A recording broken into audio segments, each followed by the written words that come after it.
Boa noite, queridos amigos, irmãos em Cristo. Nós estamos aqui mais uma vez neste culto de louvor e adoração ao Senhor nosso Deus.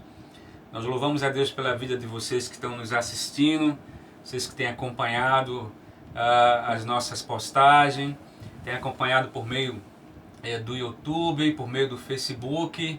Que o Senhor abençoe sua vida e que depois, logo quando acabar toda essa pandemia, toda essa epidemia que está surgindo aqui no nosso Brasil também, você possa visitar a nossa igreja. Você que não conhece, a Igreja Presbiteriana do Brasil, Gileade, aqui em Cariacica, no estado do Espírito Santo, você pode nos visitar. Nós temos os cultos que acontecem normalmente na quinta-feira e também no domingo pela manhã, 8 horas, Escola Bíblica Dominical, e culto à noite às 19 horas. Então você, quando você quiser aparecer e nos visitar, será muito bem-vindo, tá bom? Vamos fazer agora um momento de oração. Nesse momento de oração nós queremos orar pela família da nossa irmã Eliene, orar também pelo Abel, que está se recuperando, a família da Eliene, que ela nos pediu que orasse e pudéssemos assim apresentar ao Senhor. Eles têm também acompanhado esses cultos. Que o Senhor abençoe a vida de vocês, tá? Que derrame bênção sobre a vida de vocês, na verdade. E orar pela nossa igreja, pelos nossos irmãos e você também que está nos assistindo. Que Deus possa estar abençoando a vida de cada um. Vamos orar. Deus, amado Pai querido, nós queremos, Senhor, sobretudo agradecer a Ti por mais um dia de vida que o Senhor nos concede, por nos permitir acordar e estar vivos, ó Senhor, pela provisão, pela manutenção da nossa casa, do nosso lar, por nossos filhos, nossos cônjuges, nossas famílias. Que o Senhor continue a nos abençoar, que o Senhor seja com esses que estão nos assistindo agora nesse momento, com cada família, que o Senhor possa alcançar cada lar através dessa transmissão, ó Pai, que a Tua palavra possa encher os corações daqueles que estão aflitos e desesperados e ansiosos pelo agir do Senhor sobre suas vidas. Ser com aqueles que estão enfermos, com aqueles que estão com medo da enfermidade, ser com aquelas famílias que estão desempregadas, ser com aquelas famílias que perderam seus entes queridos, ser com aquelas famílias que tem alguém doente, Senhor Deus, que o Senhor possa estar repreendendo cada enfermidade, Deus, e derramando a sua bênção sobre a vida de todos que estão nos assistindo e nos escutando neste momento, Deus. Nós cremos que o Senhor pode fazer infinitamente mais do que estamos pedindo ao Senhor nessa noite. Derrama da tua bênção, da tua graça maravilhosa. É assim que nós oramos, ó Deus, e te pedimos em nome de Jesus. Amém. Vamos abrir o texto da palavra do Senhor e fazer uma leitura. Eu gostaria que você lesse aí, acompanhasse a leitura no Salmo 142. O Salmo 142, vamos fazer uma leitura e você acompanha na sua casa aí, tá bom? Diz assim o Salmo: Ao Senhor ergo a minha voz e clamo, com a minha voz suplico ao Senhor. Derramo perante Ele a minha queixa, a sua presença exponho a minha tribulação.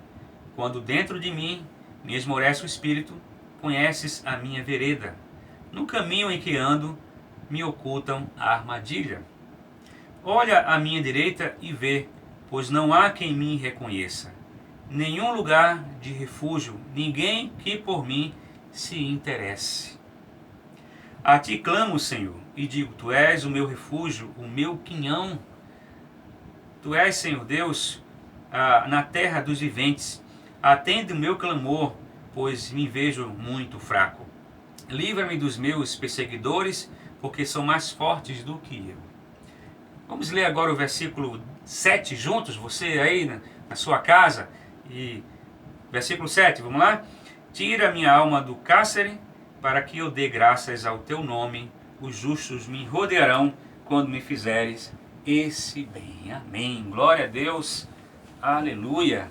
Que assim seja na sua vida, que o Senhor faça o bem sobre a sua família, sobre o seu lar, sobre a sua casa. Vamos cantar agora, meus queridos, um hino para glorificar o nome do Senhor Deus. Vamos cantar o hino 137. rochedo forte, abrigo no temporal.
Amém, queridos. Que seja essa realidade do seu coração, de que Cristo é de fato o nosso abrigo e socorro bem presente nas tribulações.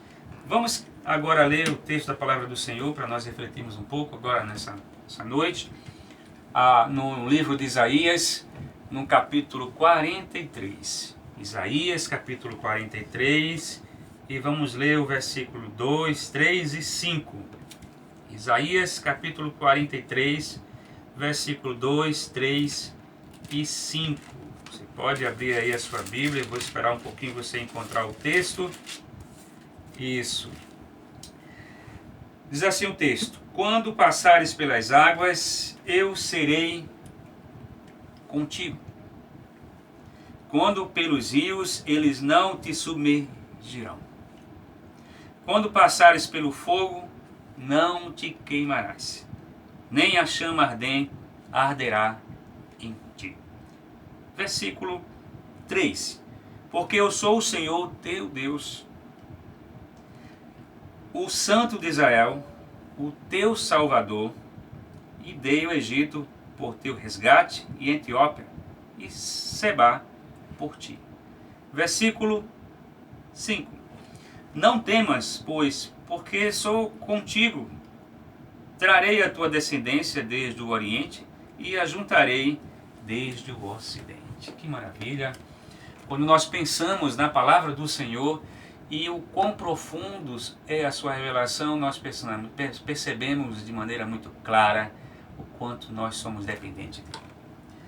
O livro de Isaías, o profeta Isaías escreve aqui de forma inspirativa, ou seja, pela inspiração divina do Senhor, ok? Na verdade é o Senhor revelando aqui ao profeta Isaías, falando sobre o cuidado de Deus sobre o povo de Israel. E pensar no cuidado de Deus, o cuidado do Senhor sobre a sua vida, não depende tão somente da circunstância. Depende principalmente do seu amor. Então, não existe o se, existe o quando. Não existe essa partícula se de dúvida se Deus vai fazer, se Deus faz ou não. Existe o quando Deus vai fazer. Quando Deus faz, essa que é a realidade.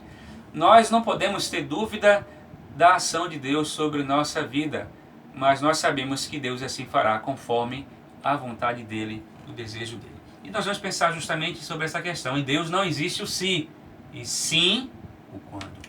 Quando ele quiser, ou quando ele quer. Primeiro, meus queridos, vamos analisar as metáforas que esse texto nos mostra aqui. É muito rico o texto. Uma das metáforas mais importantes que a Bíblia nos apresenta e que está presente aqui nesse texto e que nós enfrentamos, na verdade, a aflição, é a metáfora do caminhar. Caminhar em meio a uma dificuldade, caminhar em meio aos perigos e às aflições, caminhar em meio a perigos potencialmente de morte que nos leva quando nós estamos principalmente diante de uma enfermidade e de um acidente muito sério. Então essa caminhada às vezes é descrita como andar na escuridão também. Às vezes nós caminhamos em meio à escuridão, em meio às trevas, e trevas nebulosas, trevas muito escuras, densas na verdade, trevas que não nos permitem enxergar nenhum palmo do nosso nariz, né? E isso acontece justamente na nossa vida, no nosso cotidiano. Existem circunstâncias e problemas em que nós não conseguimos resolvê-los. Nós não temos capacidade para isso. Lá no livro de Salmos, capítulo 23, versículo 4, fala que mesmo que venhamos passar pelas trevas, ou pela sombra da morte, como diz o versículo 4 do capítulo 23 dos Salmos, né, falando sobre aquele famoso salmo sobre o Senhor meu pastor, diz que mesmo quando eu ou você venha andar pelo vale das sombras da morte, nós não temeremos mal algum, porque o Senhor sempre estará conosco. Essa imagem nos traz a ideia da segurança de Deus conosco sobre nossa vida, como também a imagem de passar pelas águas, como o próprio texto aqui diz no capítulo 43 de Isaías, seu versículo, que ele será conosco. Se passarmos pelas águas, se passarmos pelos rios, nós não seremos submergidos ou engolidos por ele, na verdade. Isso me faz lembrar aquela passagem bíblica em que temos a situação em que os discípulos estão no barco com Jesus, ao passar para a outra margem. Jesus Cristo resolveu fazer isso, e Jesus estava no barco dormindo. Enquanto isso, de repente veio uma grande tempestade, e os discípulos, que eram experientes, na verdade, com aquele ambiente de pesca, conhecia muito bem aquele mar, estavam agora amedrontados, estavam com o terror nos seus corações, e não somente isso, estavam preocupados porque Jesus estava dormindo e nada fazia para ajudá-los dentro daquele momento, e ao ponto deles falarem para Jesus: Jesus, por que não te importas conosco? Por que não te importas comigo? Porque Jesus estava dormindo, tendo um sono muito pesado, assim como diz o texto, porque ele havia cansado, trabalhado durante todo o dia e estava descansando ali. A impressão que dá que nada estava acontecendo ao redor de Jesus. Muito pelo contrário, Jesus estava consciente de tudo que estava acontecendo, porque ele é o Senhor de todas as coisas. Inclusive ele vai dizer: acalma-te, mar, e o mar rapidamente vai ficar calmo. Mas os discípulos não tinham noção de que quem estava dentro do barco era o Senhor Jesus Cristo, Rei dos Reis e Senhor dos Senhores, que estava com ele. Então Jesus está conosco, ele está contigo nesse barco. Ele está contigo nesse momento de aflição, nesse desespero, nesse desemprego, nesse momento em que você está sentindo as despensas, sua casa faltar, falta dinheiro no seu bolso, e que você está sentindo que as coisas estão muito difíceis. Jesus é o socorro bem presente nas tribulações. Por isso, portanto, não temeremos. O Salmo 69 e o versículo 2 ainda fala sobre essa questão das profundezas das águas, né? Lá no versículo 2 diz assim: estou atolado em profundo lamaçal que não dá pé, ou seja, não tem condição, não consigo tirar o meu pé dessa lama, estou atolado. Estou nas profundezas das águas e a corrente me submerge, ou seja, em total desespero. Aquela ideia de que você não consegue estar sendo tragado pela água, você não tem força para sair daquela situação. Ou seja, eu entrei em profunda desespero, em profunda dor, dor emocional, em depressão, certo? Você viu a limitação, você percebeu-se agora que você não é o Todo-Poderoso, que você não é o Senhor de todas as coisas e que a capacidade que Deus te dá para trabalhar e ter um emprego vem do Senhor. E eis o momento agora de você entender que diante dessa aflição, desse lamaçal, dessas profundas águas turbulentas que tentam te laçar, nós temos aí o Senhor Deus que está falando para você agora: eu sou contigo. Então essa caminhada, ela é vivenciada, assim como o texto nos fala aqui, por meio de profundas dores e risco até a morte, como diz o Salmo. Mas diante dessa caminhada e dessas profundas dores de risco e morte, o Senhor está contigo, meu querido, está comigo, está com cada um de nós. Morte é uma das coisas que nós temos mais ouvido falar durante esses dias. E eu peço a Deus por você, se porventura perdeu alguém, ou tem alguém na cama doente por uma circunstância, por uma enfermidade, ou até mesmo por meio desse coronavírus, eu peço a Deus para que o Senhor esteja trabalhando a vida, seu coração, imunizando você e curando e sarando o seu parente dessa enfermidade. Então o que essas metáforas, todas essas metáforas insistem a nos dizer? Elas nos mostram a ideia, nos dão a ideia de que o sofrimento é algo pelo qual nós devemos caminhar e vamos passar. Não tem como você não passar pelo sofrimento. A nossa caminhada durante essa peregrinação será assim, meus queridos. E ela aponta para um processo, para a ideia, para um momento de que isso é progressivo, de que isso é temporário, de que essa nossa caminhada, essa nossa peregrinação, a ideia de que nós vamos passar por ela. E é de forma progressiva. Mais cedo ou mais tarde, nós vamos passar por sofrimento. Mas é passar por ele somente. Nós vamos passar e vamos vencê-los em nome de Jesus. Agora, quando nós pensamos nessa ideia do sofrimento, inclusive o sofrimento presente, nós estamos vivenciando agora, muitos dos que estão vivos hoje e que são mais experientes do que nós, os mais vivenciados, os mais antigos, os nossos queridos amigos, irmãos, que já vivenciaram situações parecidas com essa. Nós tivemos em séculos passados, mas não somente séculos passados, mas ainda nesse século, epidemias e sofrimentos, como uma das coisas que matava muitas crianças, como a paralisia infantil, a febre amarela e tantas outras enfermidades que surgiram e que surgiram com essa dinâmica e essa força também, matando pessoas. E as pessoas que já vivenciaram isso, quando nós conversamos com elas e falamos sobre isso, nós já vivenciamos isso, sabemos como é que é, nós já estamos cientes, nós já sabemos que ela é assim, nós sabemos que é difícil. Ou seja, parece que e o Tim Keller, fazendo um comentário sobre essa questão do sofrimento em seu livro, né, vivendo o sofrimento, encarando o sofrimento com Deus, ele vai falar justamente que na sociedade contemporânea e a sociedade passada, as pessoas mais antigas, existe uma diferença entre essas questões. As pessoas mais novas, mais jovens, que vivem nesse século presente, diante da sensação, né, do capitalismo, dessa ideia do imediatismo e tantas outras coisas que tendem aí as pessoas a pensar de forma mais rápida e ser dependente das coisas, não estão tão preparados para enfrentar o desafio e o sofrimento. A estrutura não se adequou a isso ainda.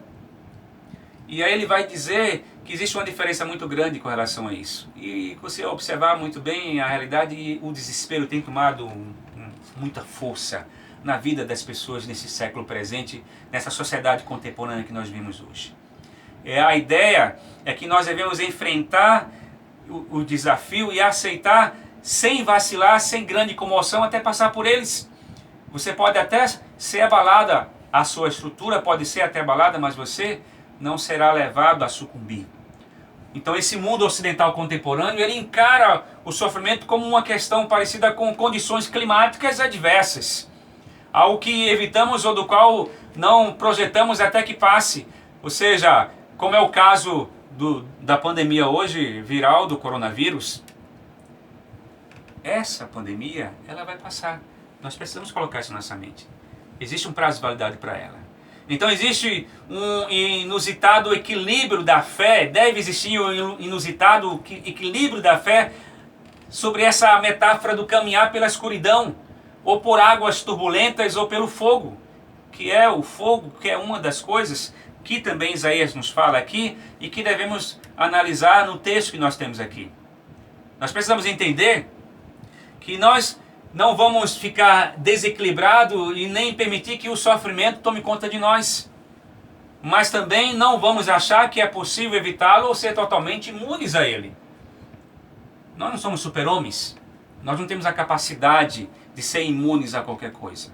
Nós precisamos nos livrar das tentações e aprovações. Nós precisamos ter sabedoria de Deus através da palavra da verdade para evitar determinadas coisas. Mas existem coisas que não conseguimos evitar por nós mesmos.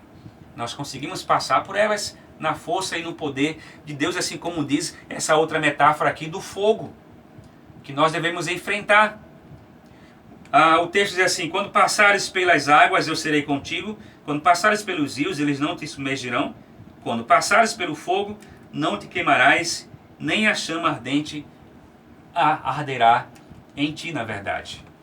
Então, quando a gente analisa essa outra metáfora aqui, mas de forma mais interessante e profunda, o fogo evidentemente destrói e pode causar morte agonizante. Eu não sei quantos de vocês aqui já sofreram uma queimadura de tantos graus, ou já presenciaram alguém morrendo, queimado, mas o fogo é um símbolo bem interessante que a Bíblia até nos mostra na sociedade grega também, judaica, grega e romana. O fogo é símbolo comum de adversidade e castigo. Demonstra isso. E em muitos textos da Bíblia, a aflição também é comparada ao fogo, né? Assim como nos mostra aqui no capítulo 66 do Salmo, e o versículo 10 diz assim: pois tu, ó Deus, nos provaste, acrisolaste-nos como se acrisola a prata. Então essa ideia de que também o fogo, além de nos fazer passar pelas tribulações, esse mesmo fogo, essa mesma tribulação nos aprimora diante de Deus. O fato da prata ser acrisolada, ser purificada, para que chegue na perfeição ideal daquilo que o oleiro deseja. Desculpa, o oleiro não, daquele que trabalha com esse artifício para poder tornar com que aquela prata seja um objeto de valor. Então assim Deus faz conosco também. Ele nos acrisola, ele aquece a temperatura, ele permite que as coisas aconteçam para que possamos chegar na forma do varão perfeito que ele tanto deseja. A imagem de Cristo, seja, possamos ser semelhante a Cristo. E o sofrimento também é uma das coisas que carregamos no que diz respeito à imagem e ser semelhante a Deus. Porque Cristo sofreu por nós e nós sofremos também. Só que esse sofrimento provoca ou gera em nós maturidade, crescimento e experiência com Deus. Então não é surpresa para mim e para você, e não deve ser surpresa para você também, meu querido, que a adversidade e o sofrimento em geral tenham sido comparados a sermos lançados no fogo. Essa é que é a realidade. Tenham sido comparados a essa ideia de nós passarmos por provações em que vem nos tornar mais puros, mais próximos de Deus e venham nos fazer enxergar o seu amor por nós. Porque Ele faz isso conosco. Ele nos permite passar por diversidades e tribulações. O Salmo 23, como nós lemos aqui, nos promete que os crentes estão livres de tribulações. Mas Deus não diz se você passar pelo fogo. Ele diz pelas águas e vales sombrio, mas e quando você passar. Não é a ideia de se você passar. Ele já garantiu para você. Quando você passar, já saberás que você não estará sozinho. E quando você passar pelas correntezas, pelos turbulhões de águas ferozes, saiba que você passará por ele. e não será submergido. Você não morrerá. Quando você passar também pelo fogo, de certo que você também não queimará. E nós lembramos muito bem do que o texto nos mostra sobre a figura daqueles três homens, Sadraque, Mesaque e Abednego, que foram lançados na fornalha ardente. Eles foram lançados para morrer, serem queimados vivos. Aqueceram muito mais do que o normal aquela fornalha. E aí quando os homens observam de fora da fornalha, e o rei também, eles observam e dizem, e percebem que eles estavam vivos. E não somente isso, eles percebem que tinha mais alguém lá. E esse alguém era Jesus. Então, o fogo que queima não queima você. O fogo que arde não destrói você, o fogo não queima, não destrói a sua vida, assim como diz o próprio texto, quando passares pelo fogo, não te queimarás, assim como Sadraque, Mesaque e Abednego não queimaram. Por quê? Porque Jesus estava com eles. Jesus estava num barco, Jesus estava na tempestade, Jesus estava na fornalha com aqueles três homens, e Jesus está com você agora diante de toda essa adversidade. Se você passar pelo fogo, saiba que se você passar pelas águas, não é que se Deus vai te livrar, que Deus, mas que quando você passar pelos vales da sombra da morte ou pelas águas, Ele te livrará. Ele estará contigo nesse momento de extrema aflição e de dificuldade. Ele não promete nos poupar do sofrimento. A promessa é que Deus estará com você, caminhando nessa caminhada, nessa peregrinação, ao seu lado, ao nosso lado, em meio a tudo isso que você está vivenciando. Essa é a promessa de Deus para você, para a sua vida. E aí, Deus nos promete que você será e terá a sua paz. Como propriamente diz o texto. Porque eu sou o Senhor, teu Deus, o Santo de Israel. Mas ele reforça ainda disso. O teu Salvador. Não temas, porque eu sou contigo.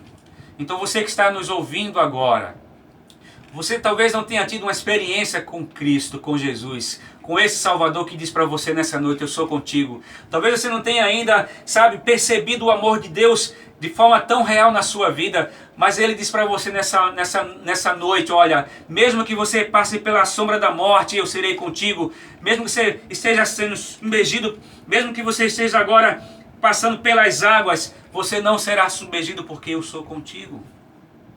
Eu não permitirei que você venha submergir, porque eu estou contigo. Então se você sabe que existe esse Jesus, que Ele está contigo, não somente agora, mas Ele esteve com você durante toda a sua vida, até o dia de hoje, nós não temos outra coisa a fazer, a não ser nos render diante dEle. A não ser entregar a nossa vida em suas mãos e compreender o quanto Ele é fiel, o quanto Ele é amoroso, o quanto Ele ama você e o quanto Ele lhe quer bem, na verdade. Faz o seguinte agora. Não olhe apenas para a circunstância. Olha para Jesus, agora nesse momento. Mas Ele não quer que você esteja com os olhos fechados para a circunstância. Eu disse, não olhe apenas para a circunstância. Olhe para Cristo, que é autor e consumador da nossa fé. E nós precisamos crer nele, porque nós temos muitas informações negativas, mas você precisa se encher da mais preciosa de todas as informações mais positivas do mundo, que chama-se Jesus. Ele diz, eu sou o que sou, eu sou o teu Deus. E nada, e nem ninguém tirará você de minhas mãos. Creia nesse Deus, que Ele é com você nesse momento, nessa hora de aflição. Então coloca a tua vida nas mãos do Senhor.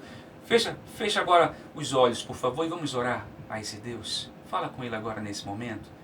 Não olha para mim mais.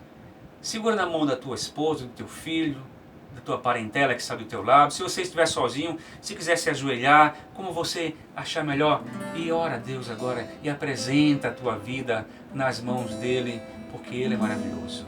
E crê na fidelidade dEle. Creia que Ele é fiel para fazer infinitamente mais do que você possa imaginar. Adore a Ele agora, esse Deus maravilhoso.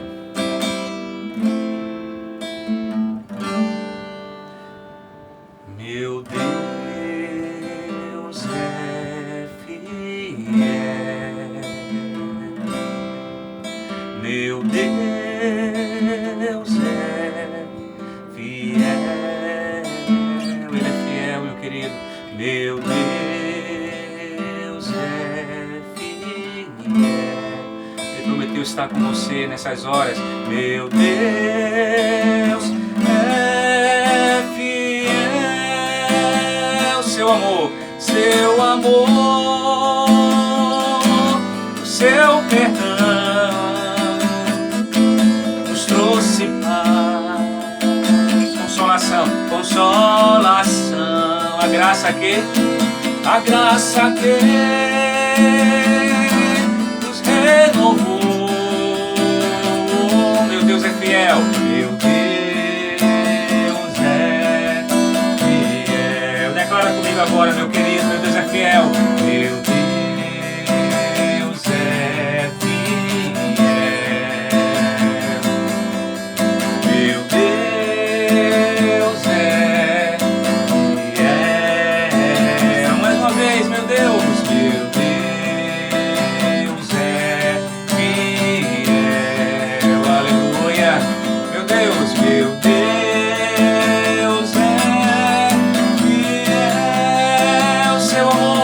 Seu amor, seu perdão nos trouxe paz, consolação. A graça que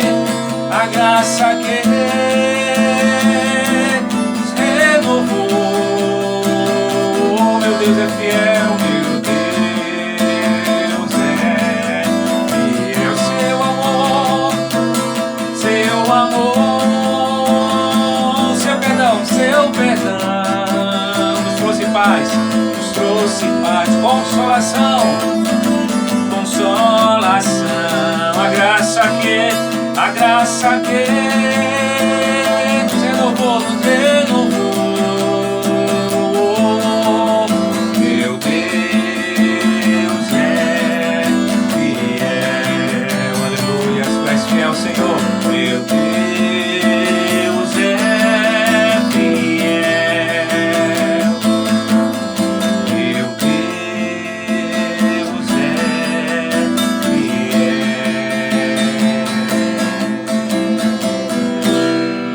Deus, nós cremos na tua fidelidade. Nós cremos que o Senhor está conosco, ó Pai, nessas turbulentas águas. Nós cremos que o Senhor não permitirá que venhamos submergir, que venhamos, ó Deus, perder, ó Deus, entrar no desespero e achar que estamos sozinhos nesse mundo. Ó Pai, por favor, aumenta a nossa fé em Ti. Ó Deus, nos faz crer no Teu